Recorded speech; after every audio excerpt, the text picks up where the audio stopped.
It's the evening of February 21st, 1945.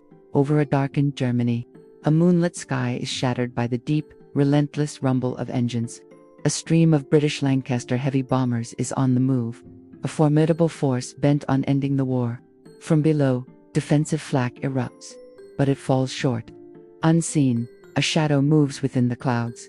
At its controls, a hunter, not a grizzled veteran, but a 23-year-old who has become a living legend, and a pilot whose name sparked fear in every Allied crew, Heinz-Wolfgang Schnaufer. Tonight, in less time than it takes to drink a coffee, he would execute one of the most devastating interceptions in aviation history.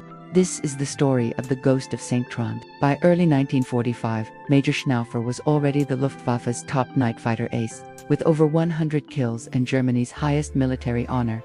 His weapon of choice, the Messerschmitt Bf 110, a twin-engine heavy fighter, but his true edge was a secret innovation, the Schräge Musik, literally jazz music. These were 20mm cannons mounted to fire vertically upward. While Allied bombers were heavily armed in the rear and sides, their bellies were virtually naked. Schnaufer's tactic was simple, brutal, and surgical. Slip unseen beneath a bomber, rise into its blind spot, and unleash a deadly concert straight into its fuel tanks and fuselage. At 20:44 hours, Schnaufer, with his vital crew radio operator Fritz Rumpelhardt and gunner Wilhelm Gansler, spots the returning bomber stream. He identifies his first Lancaster. The dance begins. He climbs, positioning his fighter directly underneath the unsuspecting bomber. A sharp pull on the stick, and he fires the Schräge Musik. The jazz plays its tune. Incendiary rounds tear into the Lancaster's belly. A fireball erupts. The wing cripples. Parachutes bloom as the crew escapes.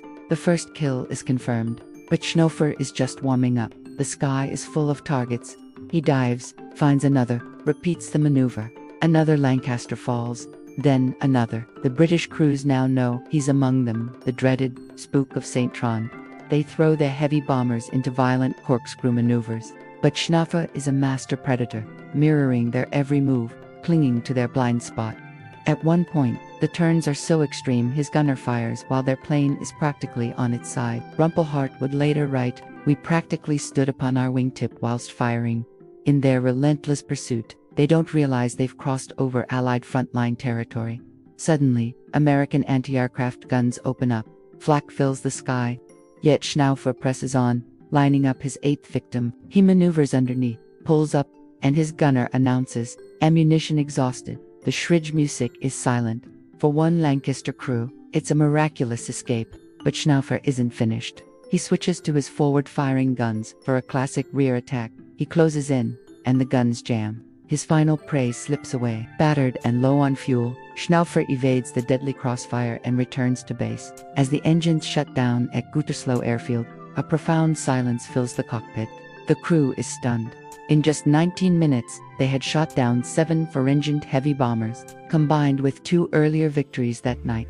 Schnaufer's total for February 21st was an almost unbelievable 9 kills. By war's end, his tally stood at 121 victories, the equivalent of 5 full squadrons, impacting nearly 850 Allied airmen. Captured and later released, he returned to run his family's wine business.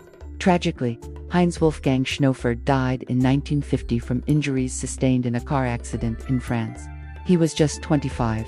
His legacy, however, remains literally set in history. The tail fin of his Bf 110, bearing the iconic tally of his victories, is preserved at the Imperial War Museum in London, a silent testament to a deadly skill that dominated the night sky. What do you think was the most crucial factor in Schnaufer's success?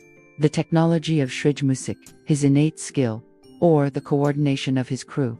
Let me know in the comments below. If you were fascinated by this deep dive into aerial warfare history, subscribe to Rana Asif The Deep Dive and hit the notification bell. We uncover the incredible stories and strategic details that history books often gloss over. Thanks for watching.